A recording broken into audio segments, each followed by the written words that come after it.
Friends, ఈ video నచ్చినట్లయితే ఈ వీడియోని లైక్ చేయండి, సబ్స్క్రైబ్ చేయండి.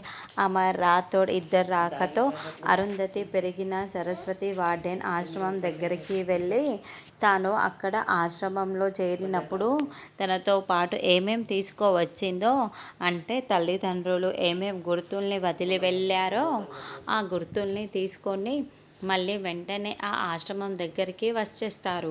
మేడం, నా వైఫ్ అక్కడ వదిలి వెళ్ళినప్పుడు ఇదిగో ఈ వస్తువులే తనతో పాటు ఉన్నాయంట. ఏదో ఒక క్లాత్ని అమర్ చూపిస్తూ ఉంటాడు. సార్, ఈ మాత్రం మీరు గుర్తులు తీసుకొచ్చారు కదా, చాలు సారు. ఈ గుర్తుల్ని బట్టి మీ వైఫ్ ఎవరో ఇట్టే తెలుసుకోవచ్చు. ఇప్పుడే ఆ 10 మంది పిల్లల్లో ఈ గుర్తులు ఉన్నాయో రాసి పెట్టి ఉంటారు. వాటిని చూసి నేను మీకు చెప్పేస్తాను సార్ అని ఆవిడ చూస్తూ ఉంటుంది. సార్, అక్టోబర్ 30వ తారీఖున సరస్వతి మేడం గారికి మీ వైఫ్ని ఇచ్చాము సార్.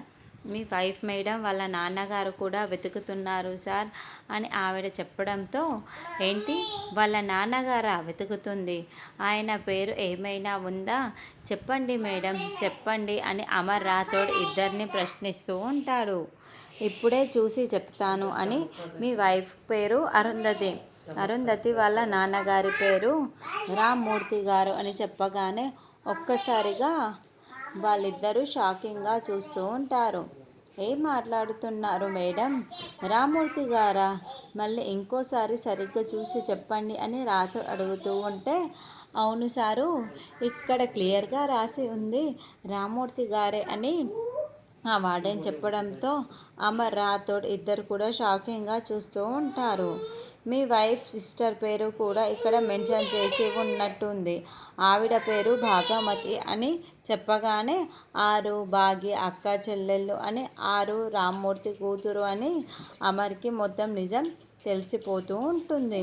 ఒక్కసారిగా నోరు తెరిచి షాకింగ్గా ఆ డీటెయిల్స్ అన్నింటినీ వింటూ ఉంటాడు. మరి ఆరు భాగ్య ఇద్దరు అక్క చెల్లెళ్ళని, రామ్మూర్తి అరుంధతి కోసమే వెతుకుతున్నాడని అన్న నిజాన్ని రామ్మూర్తికి భాగ్యకి అమర్ ఇప్పుడు నిజం చెప్తాడా లేదన్నది నెక్స్ట్ ఎపిసోడ్లో చూద్దాము.